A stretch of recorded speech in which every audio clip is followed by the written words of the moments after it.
दादांनो, नेत्यांसाठी निवडणुकीत एवढे भांडू नका की आपल्याकडूनच आपले हातपाय मोडतील.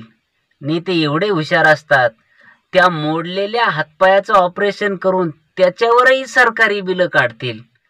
दादांनो, निवडणुकीमध्ये एवढेही नेत्यांसाठी भांडू नका की आपल्याकडूनच आपले हातपाय मोडतील. दादांनो, नेत्यांसाठी निवडणुकीत एवढे भांडू नका की आपल्याकडूनच आपले हातपाय मोडतील. नेते एवढे हुशार असतात, त्या मोडलेल्या हातपायाचं ऑपरेशन करून त्याच्यावरही सरकारी बिलं काढतील. असे नेते असतात. त्यामुळे नेत्यांमुळे आपल्यामध्ये मतभेद झाले तरी हरकत नाही, पण मनभेद होऊ देऊ नका.